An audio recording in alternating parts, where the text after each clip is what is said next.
Let's make some bold predictions today. I want to hear from you guys as Horned Frog fans. I'm going to tell you who I think is going to rush for 1,000 yards this season.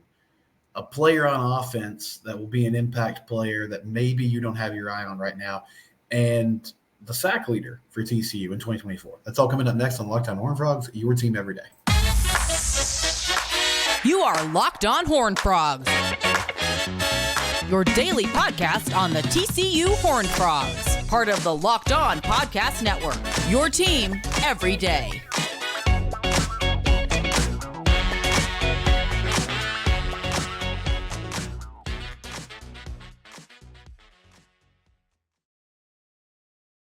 Locked On Horned Frogs, your team every day. I'm your host, Steven Simcox. We're free and available wherever you get your podcast. Subscribe on YouTube or your favorite podcast platform. Appreciate you joining me on a Tuesday. It's April 9th.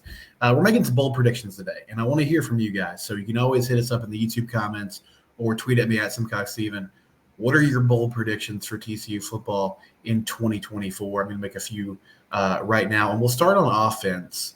And I'm going to get to yesterday's show in a second and the topic that we led with, but I want to start with the running game, right? It's going to be important this year that TCU runs the ball more efficiently and better than they did in 2023. And I know there's questions about the running back room as we go into the season because there's just not a lot of experience from a playing time perspective, right? You got Cam Cook, who was a true freshman last year and didn't see a ton of time, occasionally got some carries, but didn't play in a lot of games. Also have Trey Sanders and Trent Battle. Trey Sanders transferred from Alabama last offseason, will be a second year in the program, and Trent Battle has been around campus for a few years now. My first bold prediction for the TCU football season, I think Kim Cook's going to rush for over 1,000 yards, and this prediction is really twofold. It's one, some faith in him as a running back, and then also some faith in this offensive line being able to come together and make something happen. So one reason why I believe this is because I'm coming around to the idea. Now, we don't know for sure. We'll see what Jimmy Smith and the coaching staff, Jimmy Smith, the new running backs coach from Arkansas for the Frogs, what they think after spring practice. That'll tell us where we're at with this team. I don't feel like they're going to add a running back in the portal. Maybe they add one guy, but I feel like when we talk about portal players, a lot of times people are just like, we got to go get somebody. Okay, you also have to look at the market and where you're at.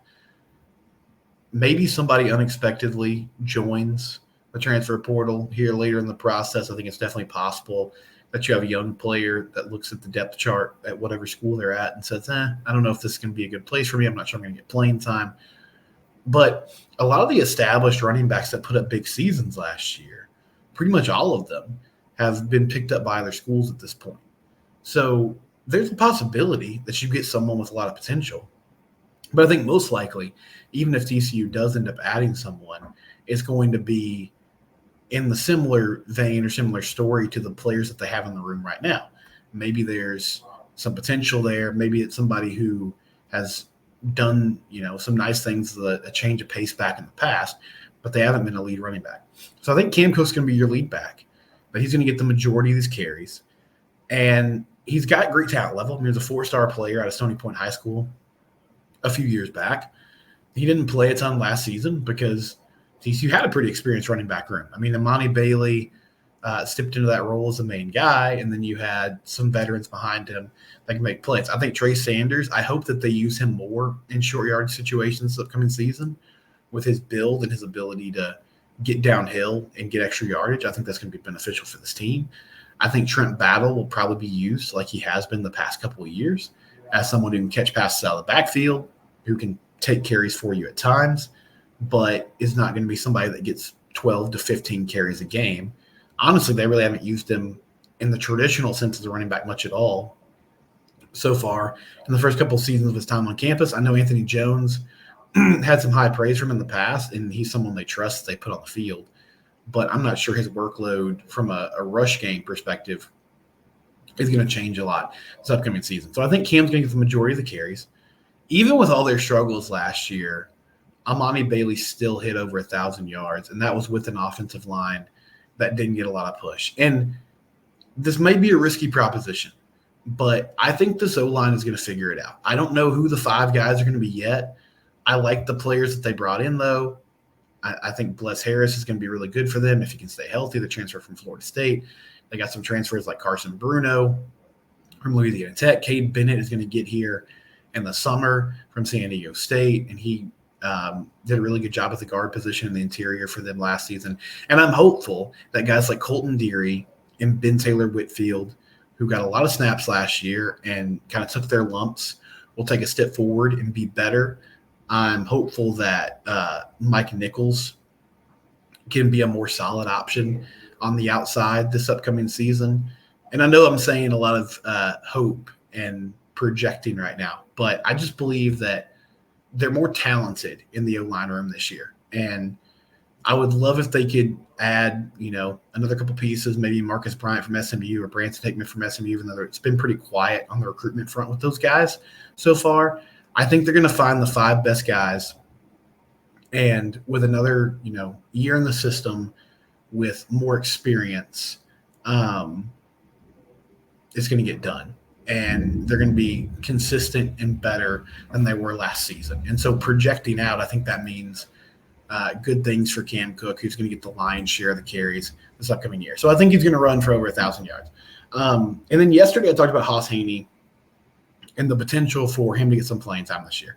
My second prediction here in this episode is that Haas Haney is going to play more than 4 games, and his red shirt will be burned. And it'll be a good thing for TCU football because it means he's making plays. I just feel like his athleticism and his ability to be a spark plug is something that this team is going to need this upcoming season. From a surprise factor, I feel like he can help you mitigate some of the struggles you might be having at the point of attack, in the red zone and short yard situations, and then just making some big plays too. Now, don't mistake me.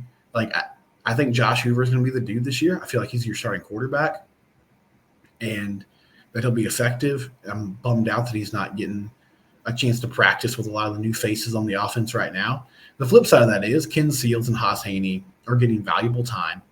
And Haas is somebody who hopefully you can not build your offense around, but build some plays around, have, a package for in some specialized situations, and be a weapon for you this upcoming season. And, he has the ability to also step up and throw from the pocket. I don't think that's something they're going to ask him to do a lot this year. But that dual threat option was sorely missing from the offense last season. Chandler Morris went through some struggles. I know he talked about meeting with a sports psychologist because he was having issues trusting that knee coming off the knee injury. And there were times where it looked like he had open space to take off and run. He just kind of refused to do it and locked in on his wide receivers and tried to make plays for the passing game instead. And then once Hoover took over, you're pretty thin at that quarterback position, and so you couldn't use him as much in the run game. I feel like we're going to see a renaissance of that this upcoming year. And part of that will be what they do with Josh Hoover and some of those zone read concepts. But I think it'll also be Haas Haney being featured in this offense as he's made a lot of plays in spring camp. So let's flip over to the defensive side because we've talked about the offense a lot. Andy Avala's coming in. We got one more bold prediction here for the upcoming season. Did you know that the leader in sacks for TCU last year was Nnamdi Obaizor with 4 sacks? That was your leader. And they had a number of guys with 3, Dominic Williams, Paul Olawale, Caleb Fox had 2. Yeah, that was really about it. You had some guys with like half a sack, 1 sack, that kind of thing. But your leader was Nnamdi Obaizor with 4. And that was a defense that wasn't super aggressive, wasn't coming after the quarterback a lot. And I thought about this today because Marcel Brooks is making a lot of plays at the stud linebacker position right now. It's getting tougher to temper expectations with him. I said earlier, I'm not going to fall into and this is nothing against him, but I think he's a great athlete. It just hasn't worked out health-wise and finding the right position for him. But the last 2 years I've done shows about how he's going to be an X factor, and it hasn't really worked out. This might be the year that it finally comes to fruition. But I thought about Marcel in this instance. I thought about maybe Jonathan Bax, who they got back. He went in the transfer portal. They were able to get him back on the roster. Devin Deal is another guy that is going to be on the edge in a stand-up rush spot. But I think your leader in sacks for the TCU Horned Frogs this upcoming season is going to be Paul Olawale. And I haven't talked a lot about him so far this offseason. I think I've been very excited about the potential of guys coming off the edge, some of the new positions, some of the blitzes and the different coverages that Andy Avalos is planning to throw out there, and just thinking about how that can confuse defenses and create good matchups. But Paul showed some flashes last year, and he's really built like your prototypical defensive end that can get after the passer and cause havoc. And so him being unleashed in what hopefully is a lot more one-on-one situations where he doesn't have to worry so much about double teams. He doesn't have to worry as much about you still have to worry about these things, but his job is not totally just gap integrity, taking on blockers and allowing linebackers to flow fast and make plays behind him. And that opening up opportunities for him to go get sacked. So I think he's going to be a sack leader this year, and I definitely feel like he's going to get more than 4. I'm hoping for, between 6 and 8 this upcoming year from him. And I hope you have a lot of guys on that stat sheet that have multiple sacks a season and that are getting after the quarterback and making things happen. So that's where I landed on the defense for bold predictions. I think there's a lot to be excited about. Lamarian James, who transferred in the corner spot from Old Dominion, he's making things happen. He's making plays. I like how the secondary is kind of coming together right now. And in that open practice, they got the best of the offense. It feels like as spring camp has gone on. And you would expect this somewhat because the defense is starting to get a better look of what the offense is doing, and they're getting their system down more. But the defense is winning more of these battles against the offense as spring camp has continued to roll along, and as we near the summer part of the offseason. So those are your 3 bold predictions for TCU football this upcoming year. I want to hear from you. You can tweet at me, @SimcockSteven. The show is @LockedOn TCU on Twitter, and then you can also comment on YouTube, probably the easiest way to do it. Make sure I see it and get to it within the show. We're going to get to some of your comments later on in segment 3. When we come back, we'll have a special guest tomorrow. We're going to talk about realignment, and so I want to talk about that. Also hit some notes on basketball and baseball as well. That's coming up here on Locked On Horned Frogs, your team every day.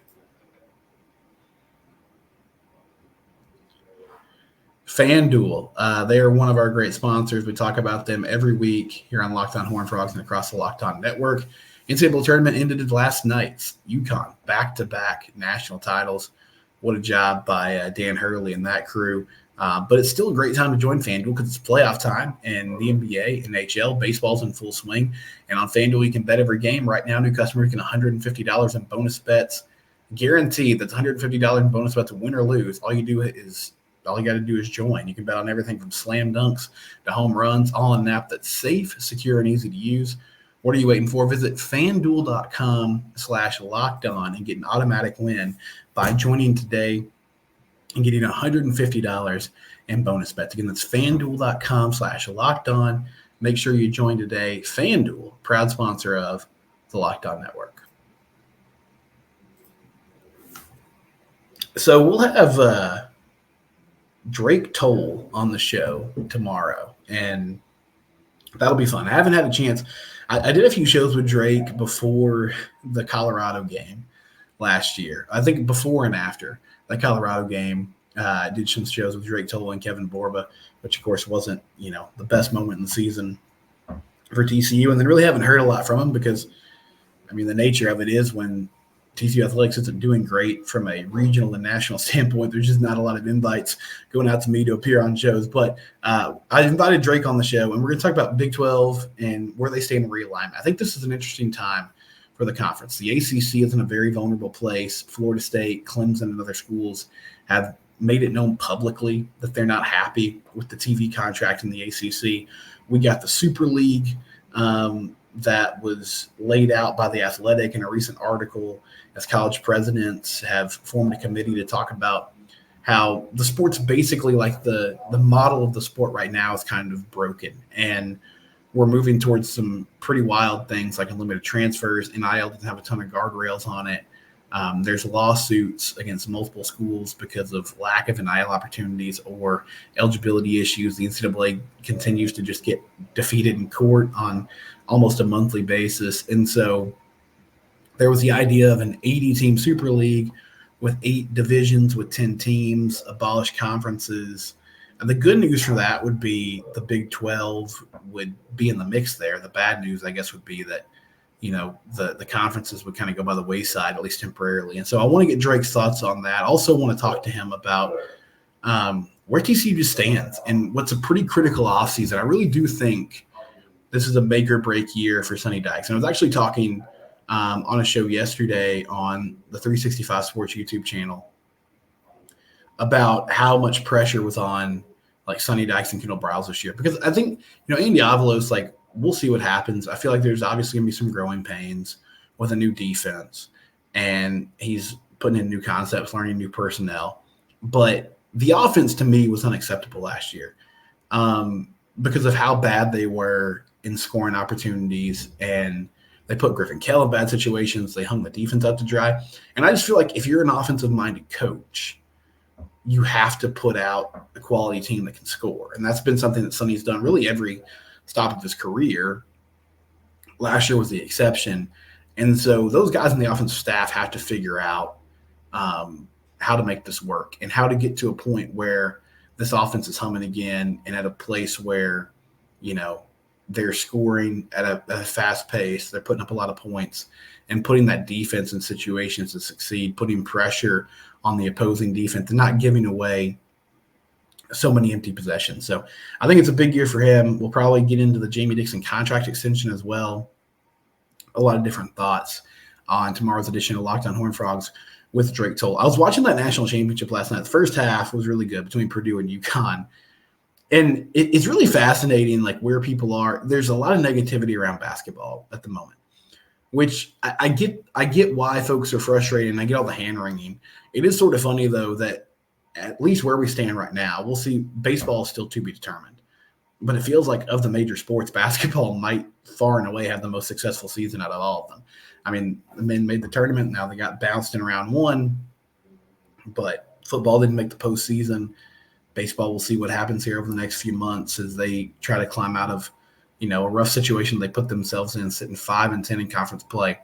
But I will say the speed of that game, the pace those guys are playing with, the individual playmakers, the shooting, it did look like a different level of team, such a different level of team than what TCU has been putting on the court, lately. And so that's the big key in the transfer portal. Now they went and got CJ Walker from UCF yesterday, which I think is a nice piece. Good size at 6'8", can play that power forward position, scoring about 8 points a game, good rebounder, solid defender, someone who's active on the fast break.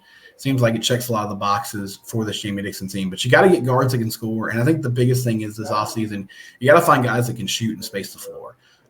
It's just so imperative in this day and age when you're talking about half-court offenses and executing well to have guys that can, space the floor, force defenses to guard beyond the arc. And then it opens up drive-in lanes and opportunities for your players in the interior and your guards and pick and roll situations to get downhill and make things happen. So that's got to be a huge change for TCU basketball this upcoming offseason as they get ready to, have a new young core for the first time in a while. And then baseball-wise, both games against UT Rio Grande Valley that were supposed to be played tonight and then on Wednesday have been canceled. I assume there's some pretty nasty weather in Fort Worth as well. A lot of rain here in Central Texas this morning in the last few days. I know there's more rain coming tomorrow morning apparently. So I think it was a combination of weather. Don't make, these guys drive all the way up here for games that are not going to happen. And then maybe just a reset too for the team to kind of catch their breath, collect their thoughts, and hopefully have a better effort this upcoming weekend against Texas Tech in what is now the most critical series of the season as you try to, a sweep would be ideal, but that doesn't seem super likely at the moment. At least try to take 2 out of 3 and get back in the winning ways before you go to Austin, take on Texas the following weekend. When we come back, we'll get some of your audience reaction. You had a lot of thoughts about yesterday's episode, so we'll talk about that. It's Locked On Horned Frogs, your team every day.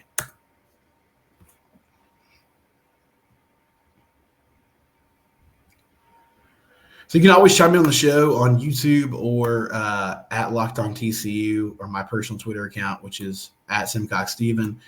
We talked about Haas Haney maybe playing next year. What would that look like if he was part of the offense and just the TCU football team in general? Tanner McKinney said, I was at the open practice. TCU defense looks good. The quarterbacks could not get much going at all. And yeah, I will say I saw reports from practice that a lot of the receivers were out. Like, it was a pretty thin group at wide receiver. You had a bunch of walk-ons. There wasn't a ton of separation. Again, I get the concerns about the offensive line. I don't love that they're giving up a lot of sacks right now and that guys are getting the quarterback. I think that is good news for the defense. I feel like we're kind of at the time in spring camp where the defense is starting to come into their own. They're understanding the system. They're probably seeing a lot of the same plays every day. So I think the read and react is getting faster, and there's not as much thinking and probably a much better understanding of responsibilities in those team sessions. But they missed Josh Hoover. I mean, you saw it with the turnovers. I guess it was last week they had a day where Haas and Ken got picked off 5 times.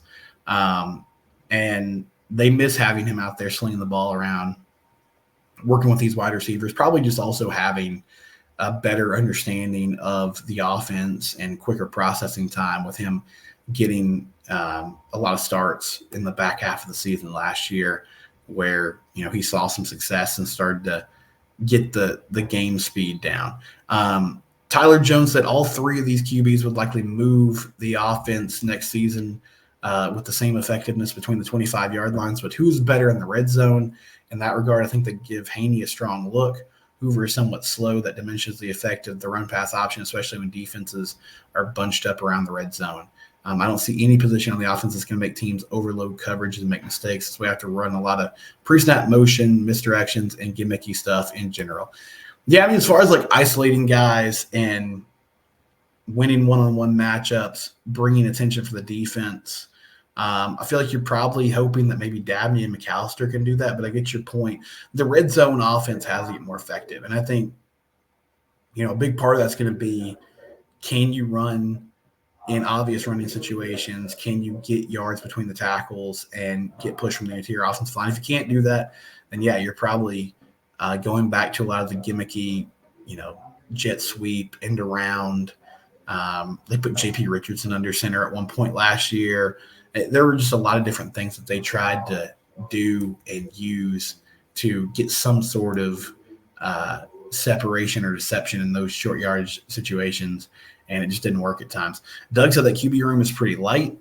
He says the transfer doesn't bring anything, and the incumbent is still young with much to learn, prove, and the prospect probably needs a redshirt for this upcoming season. Yeah, I disagree with you a lot on that stuff. I think Ken Seals is going to bring some good things to the table for this offense. Now, I don't want him starting like 10 games next year, but I feel like his insight is going to be good. I think he's going to be a good sounding board for Josh, just kind of a steady presence in that QB room. And then I want to see Haas play some. I mean, I think this is in very specialized situations, but I feel like there's ways that you can get him involved in the offense and be effective. And then Doug also said with baseball, I expected so much more than what they've delivered. I hope they take the sour taste that basketball left, but no luck. What surprises me is they're loaded with talent, but it hasn't come together. Maybe better days ahead. It's a long season. Yeah, I mean, I think there's a lot of talent on this roster. I'm surprised at how inconsistent they've been so far. The hitting, some of it's injury-based at the moment, but overall it's been a rough year for a lot of guys that you would expect to really take off and have a great season at the plate. Carson Bowen struggled a lot. Peyton Tole, we've talked about his issues in the box. I mean, Anthony Silva has a good average and good numbers. I don't feel like his impact has been as high as maybe I thought it would be when we're talking about, just being consistently a guy that you would fear in the middle of the lineup. And with burnout, like they just don't have a ton of power. They don't really have a lot of guys that can drive the ball over the fence. And so it means you got to string hits together and put good at-bats together, and it's just not happening right now. So that's got to change, and you're running out of time to do it, but they'll start by trying to take a series from Tech, and that series starts on Friday night at Lupton Stadium. So thankful that those games are in Fort Worth instead of Lubbock, because it's just a totally different atmosphere when you go there. And then the fact that the wind blows out and that park plays pretty small is really beneficial for the Red Raiders. We'll be back again tomorrow. It's Locked On Horned Frogs. It's your team. We do it here every day.